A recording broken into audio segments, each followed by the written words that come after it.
As the U.S. begins a military buildup on Guam, the territory is hoping to finally put the past to rest. During World War II, Guam suffered war atrocities under Japanese occupation. Survivors say the United States still owes reparations, claiming they were abandoned when the war broke out. In late 1941, with war imminent, the territory was guarded by an outdated U.S. arsenal and less than 600 service members. My first memories was we were inside the church. We went to a mass early morning of December 8th. Lo and behold, we can hear all these airplanes, flying over Guam, and we didn't even know what it was. So, in December 1941, just hours after the attack on Pearl Harbor, Japan invaded Guam and easily swept away the U.S. forces defending the island.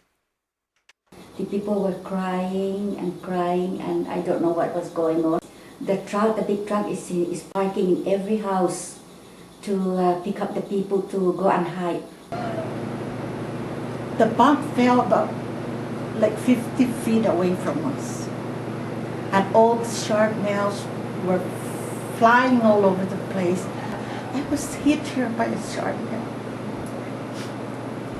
And this is gonna be here forever.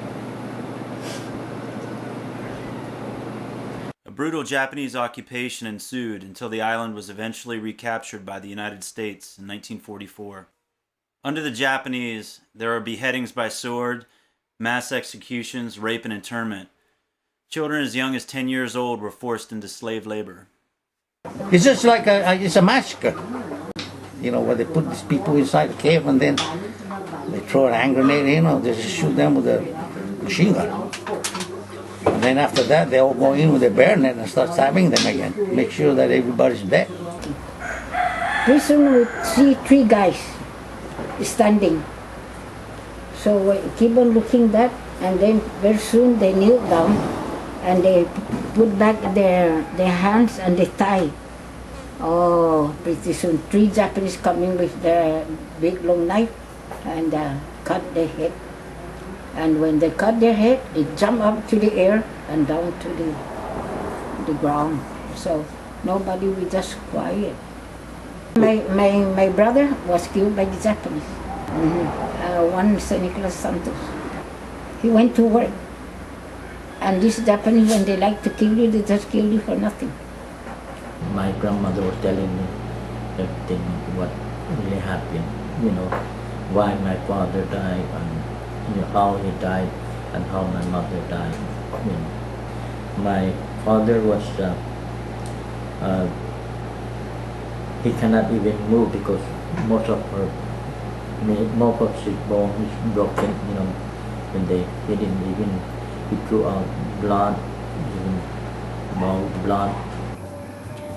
Before afternoon, I tell my father-in-law, I go get my kids' clothes, my house. As soon as I got in, Japanese got in with his gun. As soon as I know nothing, he do what you want. They raped me, and nobody helped me. I don't know. At one time they took my mom because she wouldn't even bow her head. They took her to the middle of the plaza and the school, and they were beating her up. And here we were watching her. She was pregnant at the time and she lost that baby. The occupation is still a source of resentment on Guam. Survivors, and now a younger generation, feel the U.S. left Guam to fend for itself against Japanese aggression. For nearly 30 years, the territory has been asking Congress to pay war reparations for the suffering. It really hurts to say it because it's kind of we were just abandoned. The American attacked Guam not to save the people of Guam, but to take the island. And the thing that we believe, and I believe, that the American government owes us this reparation compensation because they forgive the Japanese government, and we were under the interpretation or the knowledge that they're supposed to compensate us for doing that. But they never brought us into their dialogue with the Japanese government, or they never asked for our input.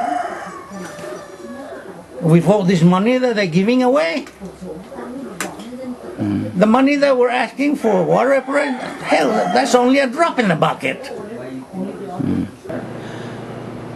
It's not so much the money.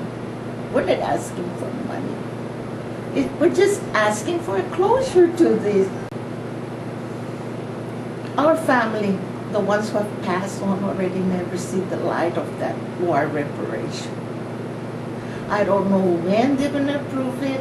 I don't know. I really don't know.